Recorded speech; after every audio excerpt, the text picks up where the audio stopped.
A portion of this video is brought to you by Sheath Underwear. For more information about Sheath Underwear, visit the link in the description or wait till the end of this video to hear more from me. I'm beginning to believe that conservatives really do think that Elon Musk is a genius, that they really do think that he's a trustworthy character. And this calls into questions all kinds of things, whether that be cognitive deficits among the elected leaders of the Republican Party, or whether that means that they are so swept away by the Donald Trump cult and the way of thinking that if you create a successful company, that you're just by virtue of that some kind of a genius. When Elon Musk hasn't patented anything, he's not an inventor, he's never created anything. He bought Tesla, a company that was already owned, already created, and then he made himself the founder, even though it had been around for years. Make it make sense. So right now, the Pentagon, I'm going to play this clip from Rachel Maddow's show yesterday, talking to Tim Walz, who, by the way, back on the scene. Very happy to see that. Governor Walz, good for you. They're talking about this reporting from the New York Times that they are going to, I'll just read this headline and then I'm going to play the clip. The headline from the New York Times: Pentagon set up briefing for Musk on potential war with China. The access would be a major expansion of Elon Musk's government role and highlight his conflicts of interest. Conflicts of interest, not conflict of interest. The many, innumerable, difficult to quantify conflicts of interest from the world's wealthiest man who owes the United States government and we the people quite a bit for the level of wealth that he does have. Tens of billions of dollars that have been coming and flowing into his pockets from us. He notably has not undergone the requisite background checks by the FBI to sift through the many conflicts of interest to see whether he is a security threat, whether he is a threat to national security. And that's a problem. The White House won't say whether they've signed a waiver for him to extricate him from the worry of conflicts of interest. Anyway, well, I'm going to get to that. I'm going to read a few paragraphs from this New York Times article, like 4 paragraphs. But first, I want to play this moment that took place on MSNBC on Rachel Maddow's show last night with Tim Walz, where she asked about this. And he has a military background. He was a command sergeant major. And I think his opinion does matter. So let's start with that, and then we'll talk about what the details are relative to the diminishment of national security posture for the United States. Watch this. Options that be presented to Mr. Trump for decisions. For some reason, they've decided to show Elon Musk this level of detail about a potential war with China while he operates the largest car factory, I believe, in China, and has immense financial interest in that country and contacts with that country's government that he has not disclosed to the U.S. as part of maintaining his security clearance. I just got to get your reaction to that, sir. Well, speechless would be the word. I don't know how to convey. I don't possess the language ability to convey how far out of the norm this is. Like nothing that people listening, like, look, this is those of us who served, the background checks from the FBI, just to receive clearance as an artillery enlisted soldier was extensive to get that background. And then the level of information that you can get, or as a member of Congress, to be able to have access to this type of information. These are closely guarded secrets because our national and our global defense depends upon them. And once again, we have this, I don't know, the character, the world's richest man with the world's most fragile ego. And I don't understand where the Republicans, where are Lindsey Grahams, where are these people who know how this works to not be terrified of where this is at?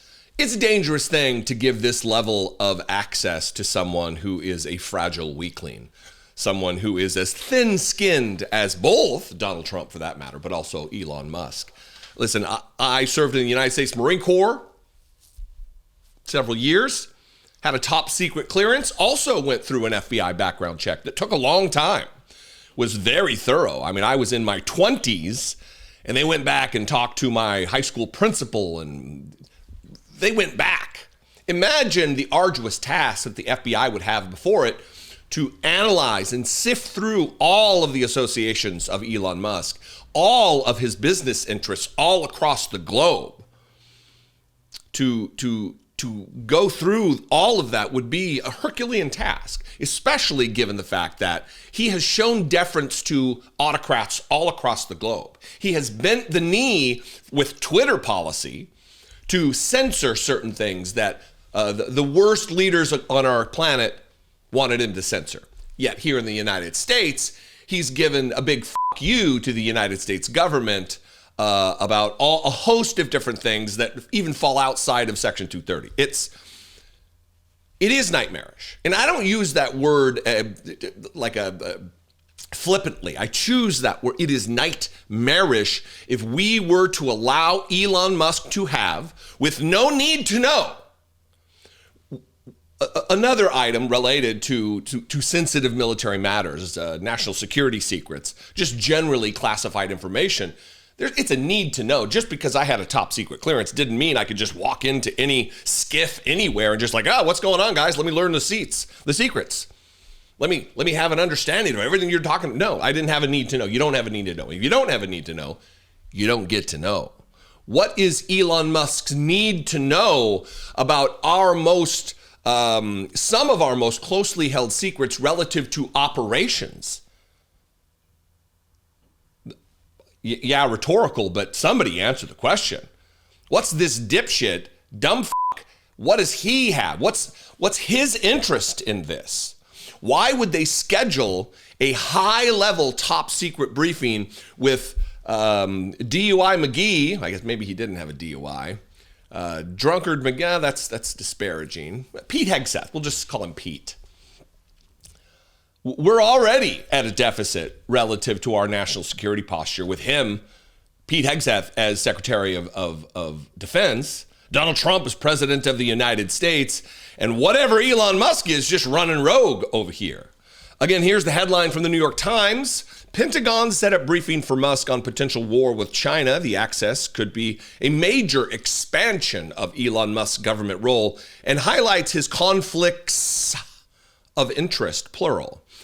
It was not clear if the briefing for Mr. Musk would go ahead as originally planned, but providing Mr. Musk access to some of the nation's most closely guarded military secrets would be a dramatic expansion of his already extensive role as an advisor to Mr. Trump and leader of his effort to slash spending and purge the government of people and policies they oppose.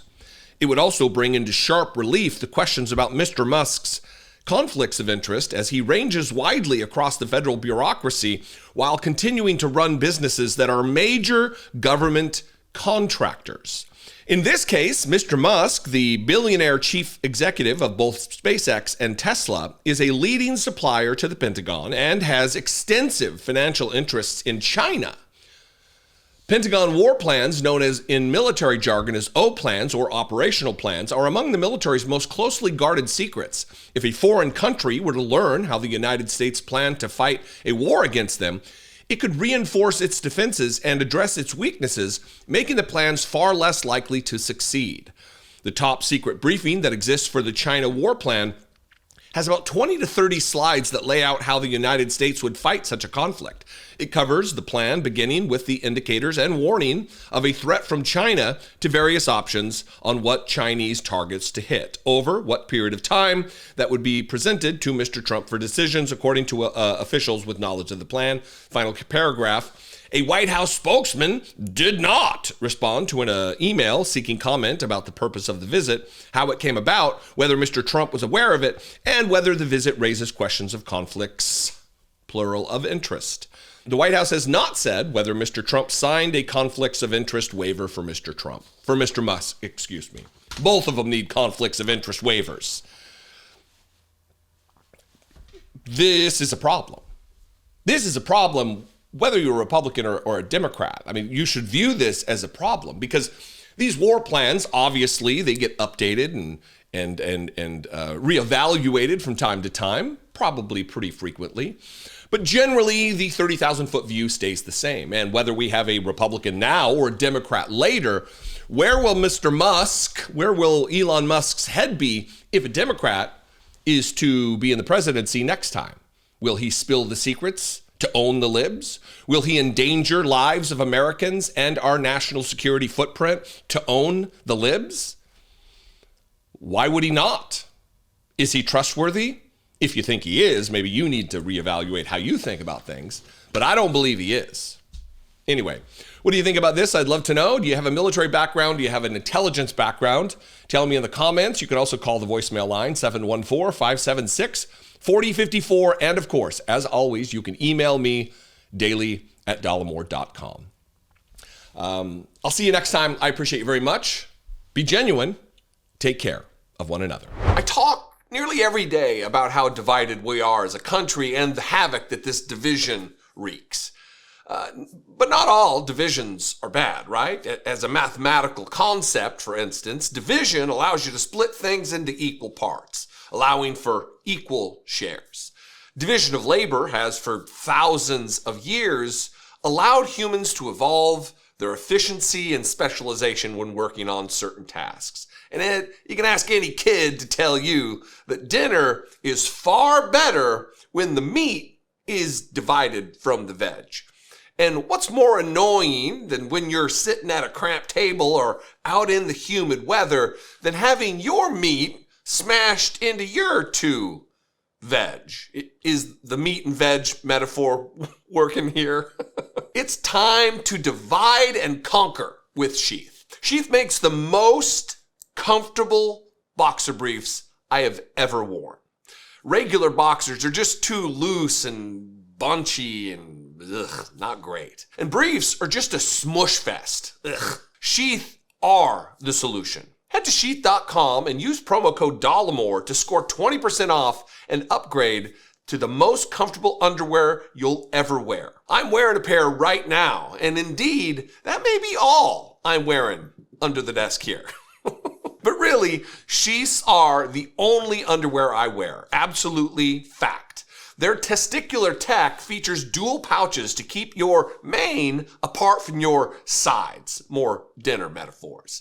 Note, if you're not into the division for some reason, you don't have to use the dual pouches at all. Just throw your sheaths on like regular pair of underwear and you're good to go. Also, Sheath's stretchy fabric is super soft and made with moisture-wicking technology to keep your president and his cabinet cool and comfortable throughout the rigors of the day. I love my sheaths all the time, but they are particularly clutch in the sticky heat of DC summers, which is basically like 9 months out of the year. They were invented by a U.S. Army veteran while serving a tour in Iraq. The idea for Sheath came from discomfort in harsh environments. As a former Marine stationed in that part of the world, I get the inspiration. The airflow meshes are my personal favorite, but Sheath has tons of excellent styles and designs. Pick a pair and Sheath will hand them to your doorstep nearly instantly thanks to blindingly fast shipping and amazing customer service. Also, Sheath supports multiple charities like Socks for Soldiers and Doctors Without Borders. So with your purchase, you're making the world a better place too. Upgrade your undergarments, score 20% off right now when you head to sheath.com and use code Dollemore. Divide and conquer your discomfort with Sheath underwear.